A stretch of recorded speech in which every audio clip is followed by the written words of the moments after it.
Welcome to the Financial Coaches Podcast, where we talk about how to build your practice from startup to scale up while being the kind of coach your clients crave. Finally, a podcast for financial coaches. Here are your hosts, Maria Casillas and Cody Sizemore. Hello, welcome back to the Financial Coaches Podcast. I'm Maria Casillas, joined here by Cody Sizemore, and we are going to discuss something that we saw in the Facebook group the other day. I think it was actually from a few weeks ago, but I don't get into Facebook groups very often, and so I don't see his stuff as often as I should. But I wanted to let you know that I saw this, and Cody, you actually responded to this question that was in there, and I know you've already done your due diligence, but for the people who are listening who maybe either aren't in the group, by the way, get into the group. It's the Financial Coaches Community by New Money Habits inside Facebook. But anyone who hasn't been there, or maybe even someone who saw this, I think we could probably dig in a little bit deeper and answer this question for anyone else who might have it. And I think that this is a pretty common question that comes up. And I just want to thank Amir for putting it in writing so that we can address it. So the question, Cody, was how do you maintain work-life balance without losing momentum? Before you look at what you said, what comes to mind for you in answering that question? And again, I'm assuming you'll repeat some of it, but don't look at what you said. What comes to mind today? Yeah, so I think that you first have to define like what momentum looks like for you. Mm-hmm. That's really interesting. Okay. Yeah. What momentum looks like for you, because oftentimes it's not with success. This is something that Tony Robbins has said. And I remember hearing it for the first time a few years back, and I was like, dang, that's good. Right. And he said something along the lines, I'm paraphrasing here, of success is not about more so of what you're willing to do. It's more so about what you're willing to give up. Right. Mm-hmm. So that's what I mean by like, we have to define like what momentum is and what that kind of success looks like for you, and what's the cost of it essentially, because everything has a cost, right? Mm-hmm. So, if you're someone who, is single, doesn't have a family, and, you're like in a prime area to just like go all in, then maybe that success and that momentum looks very different than someone who is, married and has kids and all that kinds of stuff. Maybe, you have built this up to a point to where, you have a day job, but maybe it's a part-time job, and you do this as well on the side for another part-time income, and you're trying to make it your full-time gig. Well, momentum for that person looks a little bit different than someone who says, hey, I just want to do this as a part-time thing indefinitely, almost like a passion project or a little bit of a side hustle. So I think that first defining what momentum and success look like for you is important. Mm-hmm. And then that's where I think a lot of the answers of, well, how do I have that balance comes into play. Mm-hmm. So I'm smirking over here for anyone who's just listening. And the reason I'm smirking, and I said that was interesting, is because it's just another example of how you and I are so similar and different at the same time. And that's because we didn't talk about this ahead of hitting record today, and I didn't prep you for what I was going to say. So it's just kind of comical, because what my mind went to was, well, I think we first need to define what balance looks like for you. Yeah. There you go. It just cracks me up that you went straight to momentum. No. You went straight to momentum, and I went straight to balance. And I think that's why it's so funny that we kind of, even though we're trying to kind of say the same thing, we picked up on two different words there. And that it just is so descriptive of who you and I are. Mm-hmm. So that's why I was smirking about it. So I'm just going to say, without repeating everything you just said, that I would repeat everything you just said and replace momentum with balance. And then I would do what you did as well. So, so getting to that heart of defining what those things look like for each of us, I think really is the follow-up question to that. Now, granted, we did not have a one-on-one discussion with Amir. It's one of the things that's not awesome about Facebook groups, like you just kind of throw something out there. But if I were sitting face-to-face with somebody, that's exactly what I would ask them. Like, let's define what those things are first so that we can then determine it. excuse me. One thing I will say about defining balance is I want to picture for a second what balance really even means. And I think a lot of times we assume that balance is kind of like a 50-50. You have like one of those little balance scales back from, the old biblical days where, you're putting a little bit on here and is it balancing out? And that's kind of how we determine things. But in real life, when we're not measuring coins, we're going to kind of have to figure out like how much value, I think is one of the things that you might have suggested there, how much value is in something so that we can determine, what is going to tip that scale a little bit more, and how do we put that on that side? So it wouldn't be, in a 24-hour day, it's not necessarily that you would give 12 hours to your business and then you'd give 12 hours to your family. It's not going to be like that at all. And so I will actually say, I'm going to read your response if I can, because it's in front of me. And what you said is very similar to that. What you wrote was set your boundaries. Have a specific period of time that you work on the business, and during that time, go all in. That way you can go all in with your family too. And I think that is just a very short way of saying what you said earlier when you're kind of defining what your different roles are.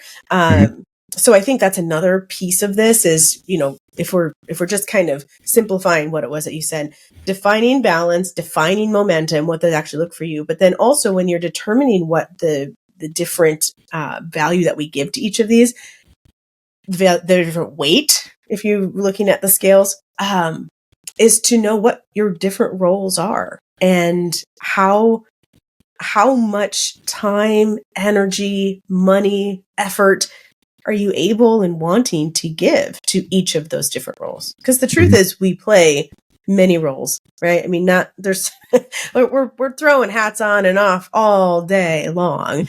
And so if you're wanting to actually go all in, like you mentioned, Cody, we have to be able to put that hat on and know what that role actually says and is for us. Yeah.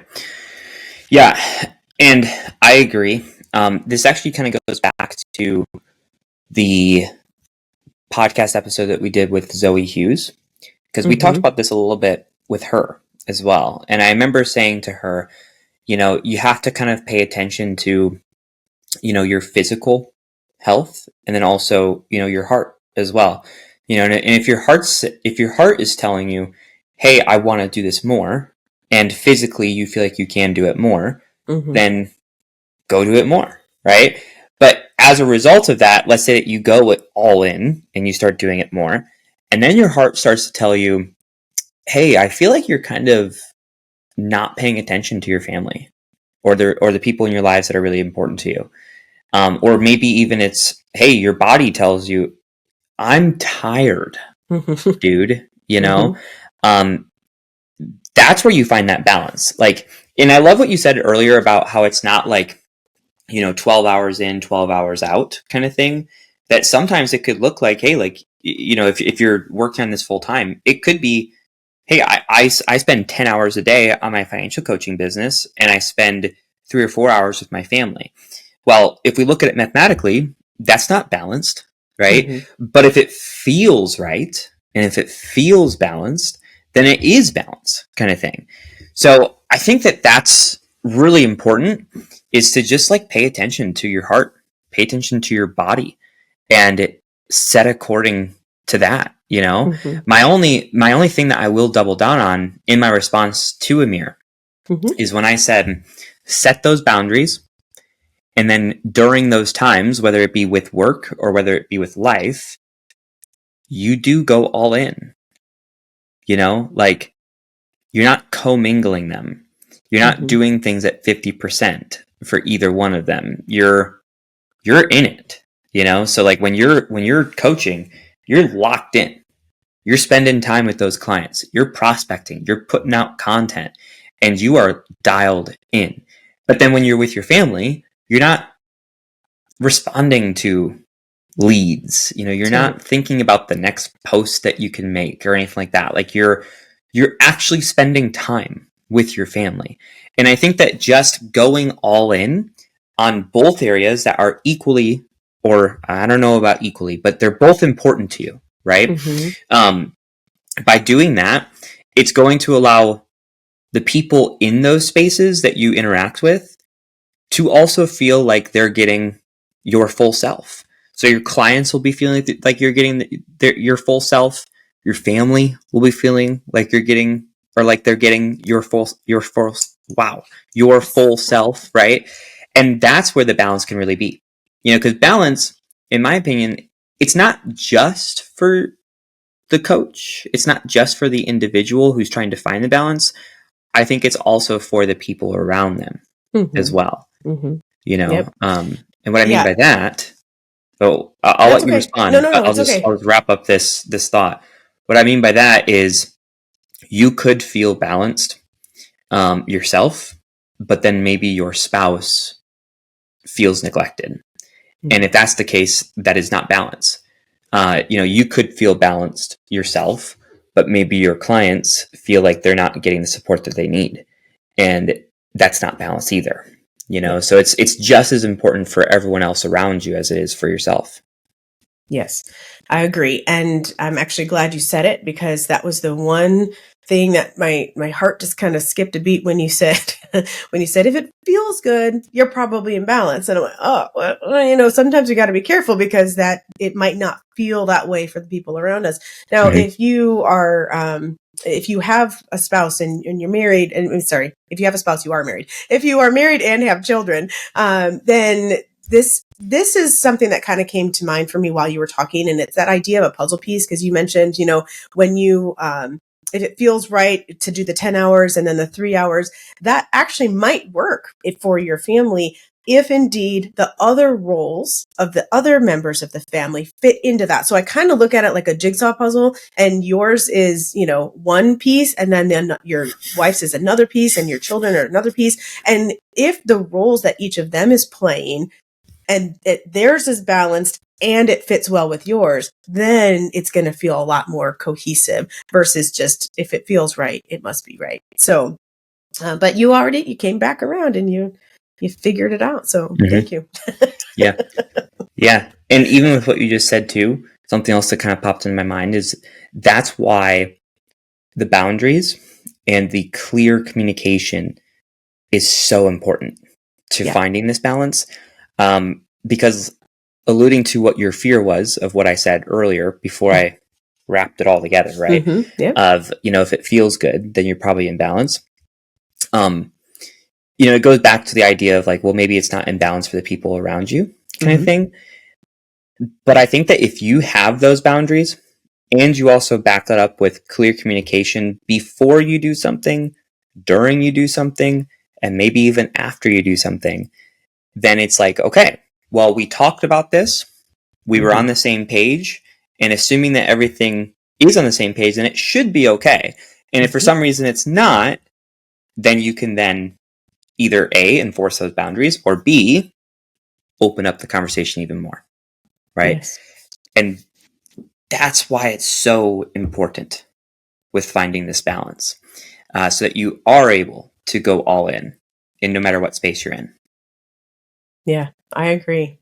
Well, thank you. I mean, unless you have extra to add to it, that was really what I wanted to just dig in and help Amir and any of our listeners to really just think about what that actually means, because it was a very good answer, but it was surface. It was like, what do we mean by that, right? So just to kind of dig a little bit. And so to wrap things up, what we said was make sure you define what those things are first for you, and then know what your role is in each of those areas of your life. Communicate with the other people in your lives who are going to be impacted by those specific roles, by those boundaries. And I think what thing we didn't say, it was it was just implied with the whole communication thing, but please ask them theirs. Please ask them what are their needs in terms of, especially if it's your family and your clients that you currently work with. Find out what they see as, something that they're able to show up as. How does their work-life balance affect your ability to work with them? How does it affect what dinner's going to look like at home? Those kinds of things. So don't just tell everybody what your stuff is. Invite them to share with you what theirs is as well. It's again, an implied thing with communication, but Sometimes I feel like these things need to be explicitly said because we forget. And then when you've decided what those are, then maintain them. And like Cody said, you can go all in whatever role you're playing at that particular time. Yep. Absolutely. Well, again, guys, thanks for listening. If you haven't yet, this question came straight from our Facebook group. So if you haven't joined that quite yet, we would encourage you to. It's free to join. And it's a great place to, get new value, connect with us, all that good stuff. So that Facebook group is called The Financial Coaches Community by New Money Habits. And we also just want to give a quick shout out to our every weekers. Those are people who listen to us every single week. We really do appreciate you and, the support that you guys bring.